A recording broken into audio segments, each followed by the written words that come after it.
आमचे आराध्य दैवत छत्रपती शिवाजी महाराज, धर्मवीर छत्रपती संभाजी महाराज, माझ्या संस्थांचे राजे बापूसाहेब महाराज यांना मानाचा मुद्रा करून माझी कुलदेवता आई तुळजाभवानी, गावदेवता माऊली आणि ज्या स्थळात हा कार्यक्रम सुरू आहे ते कडसास पंचायत यांच्यासमोर नतमस्तक होऊन आज जे गावडे ब्रदर्स या नावाने या ठिकाणी आपण जी स्पर्धा भरवलेली आहे ती खरोखरच असा उपक्रम राबवणे हा उपक्रम स्तुत्य आहे. कारण गुणाजी, मी तुला नेहमी गुणाचा गावडे म्हणतो, कारण नाविन्यपूर्ण असं काहीतरी तू करतोस. आणि जो कोकणामध्ये अशी एक म्हण प्रचलित आहे, बऱ्याच जणांना माहिती असेल, मी पण मानकरी असल्यामुळे तुम्हाला सांगतो की जिथे गाव तिथे गावडे. ही म्हण का पडली तर गावाचा सेतू जोडणारा गावडे, गाव जोडणारा गावडे, गावाचा निर्माता गावडे, म्हणून जिथे गाव तिथे गावडे. गावडे हा सेतू आहे, म्हणजे गावडे गावाचं संधान साधून गावाला एक संध बांधून ठेवून गावाचा एकोपा राखणारा गावडे असतो.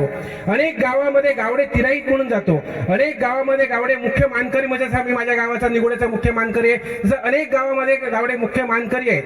म्हणजे ज्याने गाव वसवला, ज्याने गाव घडवला, ज्याने रयत पिलगीला संजीवनी दिली, ज्याने रयत पोलगीचं पालन पोषण केलं, तो गावडे.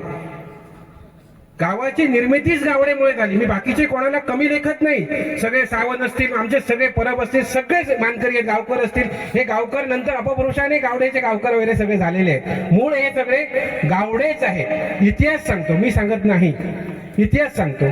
त्यामुळे जे आज गावडे ब्रदर्स म्हणून तुम्ही आज एकत्र आलात गुणाजी, मला खरोखर अभिमान वाटला. आणि रात्री मला तर या ठिकाणी खरंच तुला सांगतो, मला सासुलीला जायचं होतं, काळसिद्धेश्वर महाराजांच्या मठाचा कार्यक्रम होता आणि तिथे माझा सत्कार ठेवलेला.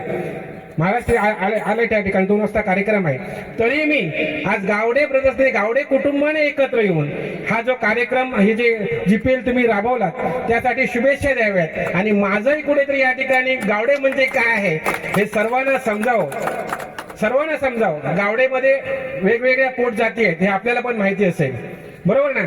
पण आपण गावडे 96 कोळी मराठा म्हणून जेव्हा एकत्र येतो, आणि 96 कोळी मराठा म्हणून गावडे हा क्षत्रिय आहे आणि लढणारा गावडे आहे, कधी पाठीला पाय लावून पळणारा गावडे नाही. लक्षात ठेवा, कधीच गावडे, मी कधी पाठीला पाय लावून पळालेला गावडे कधीच बघितला नाही. आणि तो गावडे 100% नसणार. जो पाठीला पाय लावून पळणार तो गावडे 100% नसणार. गावडे हा लढवय्या आहे. गावडेने गाव घडवला, गावडेने गावाला संजीवनी दिली, गावडेने गावाचा सेतू जोडला. गावडे हा गावाची नाळ, नाळ. जसं पोटात बाळ असताना तिच्या आईच्या नाळेवाटे सगळं पोहोचतं ना, तसं गावडे हा गावाची नाळ आहे. आणि गावडे ज्या ठिकाणी गावात असतो, ज्या गावात संपूर्ण, मी तुम्हाला सांगतो इतिहासात असं एकही गाव नसेल जिथे गावडेचा गुंडा नसेल. दगड आपण त्याला गुंडा म्हणतो. मी अभ्यासपूर्वकच सांगतो, अभ्यासपूर्वक. त्यामुळे आपण कुठे कमी नाही. जसा सावंत परिवार असतो, परब परिवार असतो, तसा गावडे परिवार माझा खूप मोठा आहे. सह्याद्रीच्या पट्ट्यापासून गेलात ना तर पूर्ण सह्याद्रीच्या पट्ट्यात गावडे नाही असा एकही गाव मिळणार नाही, हे तुम्हाला या ठिकाणी अभिमानाने सांगतो. आणि गावडे हा नेतृत्व करणारच असतो. कुठेही जा दिली साहेब, गावडे हा नेतृत्व करणारच असतो.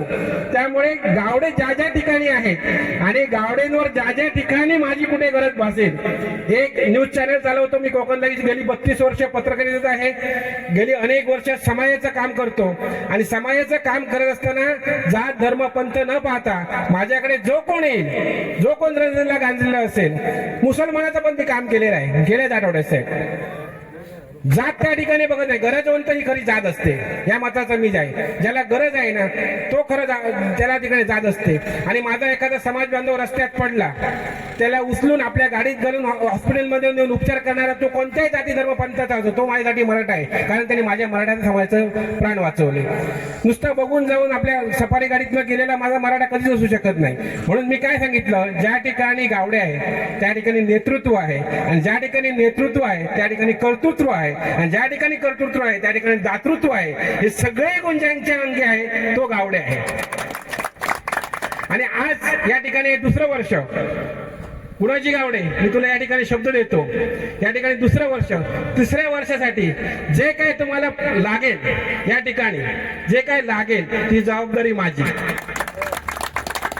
एक गावडे म्हणून तुम्हाला शब्द देतो, तुम्हाला आकर्षित चषक लागतील, अन्य काही लागेल ती जबाबदारी माझी. कारण माझं गावडे खूप मोठं आहे, कुठे कमी नाही, कुठे कमी नाही. त्यामुळे तुम्ही जे कार्य केलेलं आहे ते अतुलनीय कार्य आहे. आणि या गावडे समाजाच्या या सामन्यांसाठी माझे शाखा प्रमुख असल्यापासूनचे ज्यांचे ऋणानुबंध आहेत, असे एकदम जवळचे मित्र, माझे कौटुंबिक संबंध ज्यांच्याशी आहेत, असे माझे माजी आमदार राजन तेली, खरं तर ते कर्तृत्ववान व्यक्ती आहे. मी अनेक जणांना सांगतो, राजन तेली तुम्हाला भरमसाठ पैसा देऊ शकत नाही, पण राजन तेलीकडे एक काम घेऊन गेलात ना, 100% तुम्हाला ते काम करून देणार, ह्याची मला खात्री आहे. काम करणारा माणूस आहे. रात्री अपरात्री त्याला कधी फोन लावा, 100% तुमचं तो काम करणार. कारण प्रशासनातील त्यांना अनुभव आणि उच्चस्तरीय त्यांचे जे ऋणानुबंध आहे, स्नेहसंबंध आहे, राज्यस्तरावर केंद्र स्तरावर त्यांचे स्नेहसंबंध आहे, त्याच्यातून अनेक जणांची त्यांनी कामं केलेली आहेत. म्हणून आज गुणाजी गावडे तुम्ही त्यांना या ठिकाणी बोलवलं असतं 100%. कारण औषधी फळ, आपल्या ते गावठीत म्हण आहे, औषधी फळ एकच फळ असतं पण सगळ्या आजारावर ते उपयोगी पडतं. तसं औषधी फळ राजन तेली आहे. हे कुठे म्हटलं तर अतिशक्ती ठरणार नाही, वावगही ठरणार नाही, मला खात्री आहे. कारण मी कधी माझ्या गरजेला, माझ्या अडचणीला, माझ्या समाज बांधवाच्या अडचणीला कधी राजन तेलींना फोन केला तर राजन तेलींकडनं कधी त्याचं म्हणजे दुरुत्तर आलं नाही. 100% त्या ठिकाणी संबंधितांकडनं ते काम माझं करून दिलेलं आहे. त्यामुळे मला खात्री आहे, या व्यासपीठावर बसलेली माणसं कदाचित तेली साहेब तुम्ही पूर्वजन्माचे सुद्धा गावडेच असणार, कारण तुमच्याकडे लढवय्य नेतृत्व आहे. तुम्ही हारत नाही. अनेक प्रसंगांना तुम्हाला सामोरं जावं लागलं, अनेक पराभवांना तुम्ही सामोरं जावं लागलं, परंतु त्याच ताकदीने, त्याच जिंतीने, त्याच हिमतीने तुम्ही पुन्हा मैदानावर उभे राहता. तो खरा लढवय्या कार्यकर्ता आणि ते सगळे गुण गावडेमध्ये असतात. म्हणून पूर्वाश्रमीचे तुम्ही 100% गावड्यांचे कोणीतरी औषध असणार, म्हणून तुमच्यामध्ये हे गुण आहेत. आणि तेली काही कमी नाही, तेली हे नाव काही कमी नाही, त्याचा पण मोठा इतिहास आहे तेली नावाचा साहेब.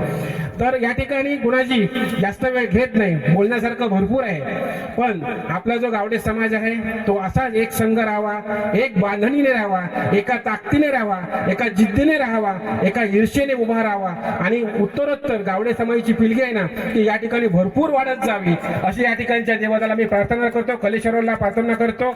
आणि माझ्या कुलदेवतेला आई तुळजाभवानीला एवढंच सांगेन, ही जी सगळी मुलं आहेत त्या सगळ्या मुलांना अखंड निरोगी दीर्घायुष्य देऊन त्यांना बुद्धिवान कर, आयुष्यवान कर, बलवान कर. त्यांच्या हातापायाकडे राखण रखवाली धरून त्यांच्या मनात जे काही इच्छा आकांक्षा असतील ते सगळ्या परिपूर्ण कर. जारण तारण मारण समोन वशीकरण भूत पिशाच बाधापासून या सगळ्या लेकरांचं माझं संरक्षण करून जळी सहित काष्टीपाशाने संरक्षण कर. माझी लेकरं जे जे मागतील ते ते त्यांना मिळावं, जी जी इच्छा व्यक्त करतील ती इच्छा त्यांच्या पदरात पडावी. ज्या ठिकाणी हात घालतील त्या ठिकाणी सोनं निर्माण व्हावं, ज्या ठिकाणी शब्द टाकतील तो याठिकाणी शब्द फुलावा, रुजावा आणि त्याला बहरावा. अशा प्रकारचं सुकृतत्व माझ्या कुलदेवतेने घडवून द्यावं. आणि या सगळ्या माझ्या लेकराचं, माझ्या सगळ्या गावडे पिलकींचं रे जळीस तरी काष्टीपाशाने संरक्षण करून असंच उत्तरोत्तर या ठिकाणी या मैदानावर ही क्रीडा स्पर्धा बहरत जावो. देणाऱ्यांचे हात हजारो येत राहो आणि घेणाऱ्यांनी ते घेत राहो आणि एकही दिवशी घेणाऱ्यांनी देणाऱ्याचे हात घ्यावे, म्हणजे आपणही द्यायला शिकावं.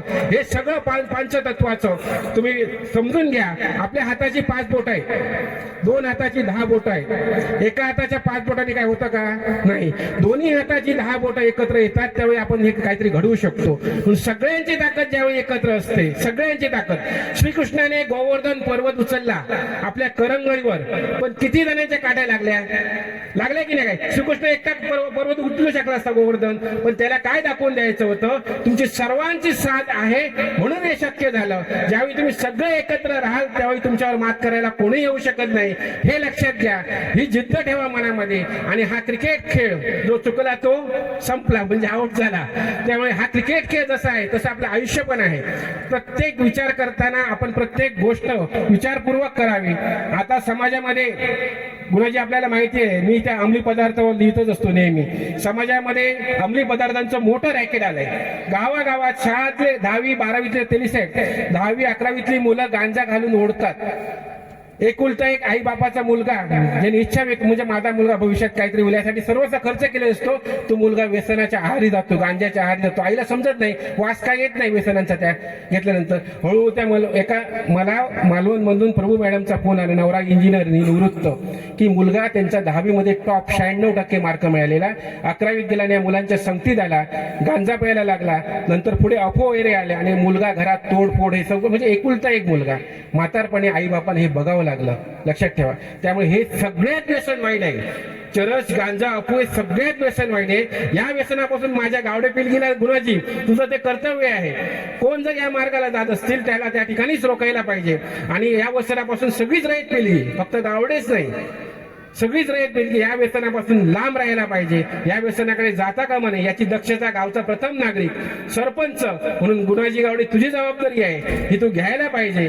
आणि माझी सगळी ही पिलगी आहे ती मला मोठी झालेली पाहिजे. लक्षात ठेवा. तुमचं काय चांगलं काम घडायला पाहिजे आणि ते घडेल अशी इच्छा व्यक्त करतो आणि इथेच थांबतो. जय हिंद, जय महाराष्ट्र, जय गावडे.